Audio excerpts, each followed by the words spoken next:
அத்தியாயம் 27 சக்தி அதிகரிப்பு. காலை எழுந்தது. நிலவன் தனது தூக்கத்திலிருந்து எழுந்தார். அவரது முந்தைய வாழ்க்கையைப் போலல்லாமல் அவரது வாழ்க்கை எப்படி வித்தியாசமாக இருக்கும், எப்படிப்பட்ட காதல் வாழ்க்கை வேண்டும் என்பது பற்றிய எந்த கனவுகளும் அவருக்கு வரவில்லை. மாறாக அவர் எப்படி வலிமையுடன் உயர்ந்து இந்த முழு உலகத்தின் உச்சியில் அமர்ந்திருப்பார் என்பது பற்றி கனவு காண்பார். யாருக்கும் கீழே, கடவுள்களுக்கு கூட அல்ல. சிஸ்டம், என்னுடைய தற்போதைய புள்ளிவிவரங்களைச் சொல்லுங்கள். நிலவன் தூங்குவதற்கு முன்பு சுமார் 50 அசுர படிக மையங்களை சாப்பிட்டதால் இந்த சிஸ்டத்துக்கு கட்டளையிட்டார். அவர் முன்பு தேர்ந்தெடுத்து அவரது உறிஞ்சுதல் திறன் தெய்வீக திறனுக்கு நன்றி. அவர் சாப்பிட்ட அனைத்து படிக மையங்களும் அவரது உடலில் நேரடியாக உறிஞ்சப்படும், எதையும் வீணாக்காமலோ அல்லது அவரது உடலை மோசமாக பாதிக்காமலோ இருக்கும். நகர நூலகத்தில் புத்தகங்களை படிப்பதன் மூலம் அவர் பெற்ற அறிவின்படி, இந்த உலகில் உள்ள மக்கள் தங்கள் உடல் அல்லது மந்திர வலிமை மற்றும் திறனை அதிகரிக்க மானா ஓரஸ் அல்லது மான்ஸ்டர் கோர்களை நேரடியாக விழுங்க முடியாது. எல்வ்ஸ் மற்றும் ஏஞ்சல்ஸ் போன்ற மந்திரத்திற்கு மிகவும் உணர்திறன் கொண்ட உயிரினங்கள் கூட முதலில் அவற்றில் உள்ள கோர்கள் மற்றும் மந்திர கோர்களை நீர்த்துப் போகச் செய்து பின்னர் நீண்ட நேரம் அவற்றை உறிஞ்ச வேண்டியிருந்தது. உயர்தர கோர்வை உறிஞ்சுவதற்கு கூட அவர்களுக்கு 2 முதல் 3 வாரங்கள் ஆகும், அதுவும் அவர்கள் எந்த இடைவெளியும் எடுக்கவில்லை என்றால்.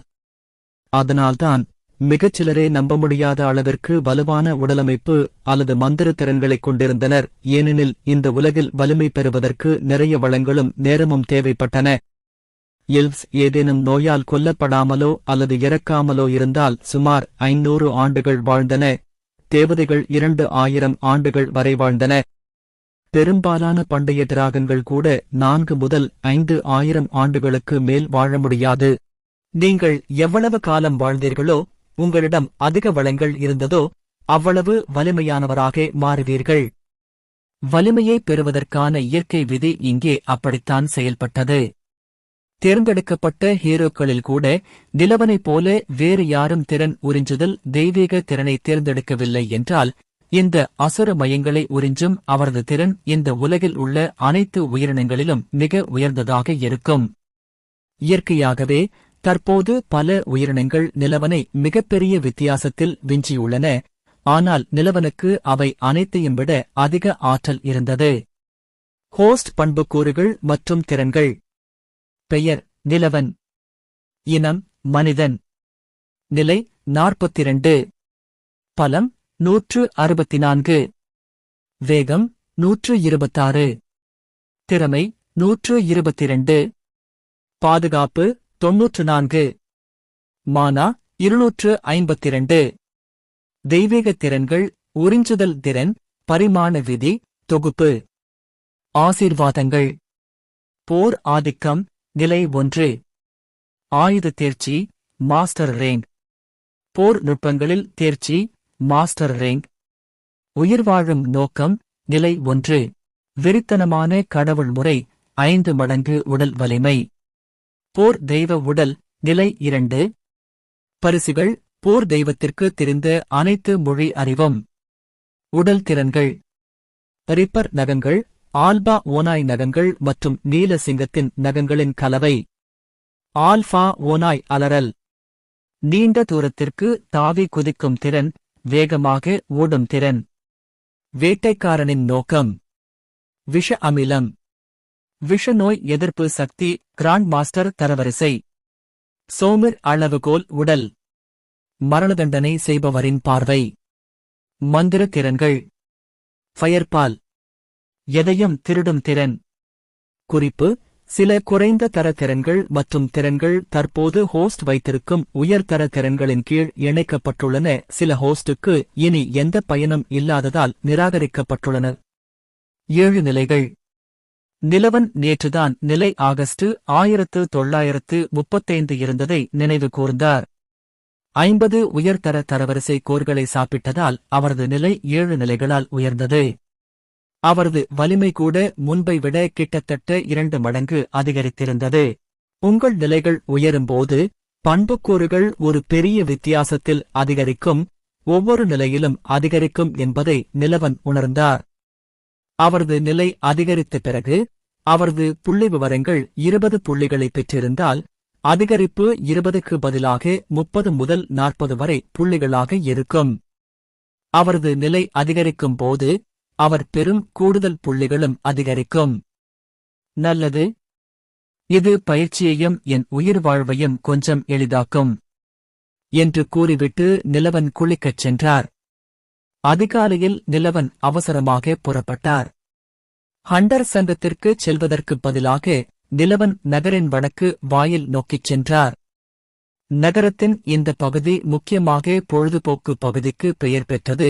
பூமியில் பப்கள், பார்கள், ஸ்ட்ரீட் கிளப்புகளுக்கு பெயர் பெற்ற ரெட் லைட் பகுதிகள் இருந்தன. நிலவன் இந்த பகுதியில் மிகவும் நெரிசலான உணவகங்களில் ஒன்றான கோல்டன் க்ரோவுக்குச் சென்றார். அவர் ஆளில்லாமல் இருந்த ஒரு மேஜையில் காத்திருந்து மூலிகை தேநீர் அருந்தினார். பூமியைப் போலல்லாமல் ராகோஸ் பேரரசில் அவரது தற்போதைய அறிவின்படி காபி இல்லை. ஆனால் பெரும்பான்மையான மக்கள் அதற்கு பதிலாக மூலிகை தேநீரை விரும்பினர். கட்டிடக் கட்டமைப்பு மற்றும் உணவு வகைகளில் ஆசிய அழகியலை நிலவன் உணர முடிந்தது. தேர்ந்தெடுக்கப்பட்ட ஹீரோக்களில் யாராவது ஒருவர் பூமியிலிருந்து வந்த ஒரு ஆசியர். அவர் தனது கலாச்சாரத்தை அறிமுகப்படுத்தி, இப்போது இந்த உலகில் வசிப்பவர்கள் அதன் அடிப்படையில் வேறு ஒன்றை உருவாக்கினார்களா என்று எனக்கு ஆச்சரியமாக இருக்கிறது. இருப்பினும் எந்த புகாரும் இல்லை. இது காலையில் சரியானது. நிலவன் ஒரு கருப்பு களிமண் கோப்பையில் நறுமண தேநீரை சிறிது சிறிதாக பருகியபடி கூறினார். அப்போது கருப்பு அங்கி அணிந்திருந்த ஒரு மெலிந்த உருவம் நிலவனின் மேஜையை நோக்கி வந்து அவருக்கு அருகில் அமர்ந்தது. நீ எதிர்பார்த்ததை விட சீக்கிரமா வந்துட்ட. நிலவன் முகமூடி அணிந்த உருவத்தை பார்த்தபடி சொன்னான். நான் ஒரு தொழில்முறை நிபுணர். நாங்கள் எங்கள் பணிகளை தாமதப்படுத்துவதில்லை. நீங்கள் முடித்துவிட்டால் சீக்கிரம் கிளம்புவோம். உங்களுக்கு பயிற்சி அளிக்க எனக்கு ஒரு சரியான இடம் இருக்கிறது என்று கூறிவிட்டு முக்காடிட்ட உருவம் இறுதியாக தனது முக்காடை எடுத்துவிட்டு தன் முகத்தைக் காட்டினார். நிலவன் அந்த நபரை பார்த்து கொஞ்சம் ஆச்சரியப்பட்டார். ஆனால் அதை அவர் முகத்தில் காட்டவில்லை. அவருக்கு அருகில் இருந்தவர் ஒரு பாம்புத் தோல். அவரது உடல் முற்றிலும் பாம்பைப் போலவே இருந்தது. மேலும் அவரது கைகள் மற்றும் கால்கள் ஊர்வன போன்ற தோலால் மூடப்பட்டிருந்தன. தோலின் நிறத்தில் இருந்த பச்சை நிறம் இந்த நபருக்கு காட்டுப் பாம்பை ஒத்து தோற்றத்தை அளித்தது. அந்த நபரின் வாயிலிருந்து ஒவ்வொரு 5வது வினாடிக்கும் ஒரு பாம்பின் நாக்கு கூட இருந்தது. சரி, போகலாம். நானும் அவசரமா இருக்கேன். இன்னைக்கு மட்டும்தான் நம்மால முடிஞ்ச அளவு கத்துக்க முடியும் என்று சொல்லிவிட்டு நிலவன் பாம்புக்கின் பின்னால் சென்றான்.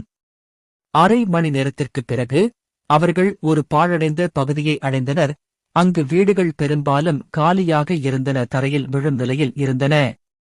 இது முழு நகரத்தின் மிகப் பழமையான பகுதிகளில் ஒன்றாகும்.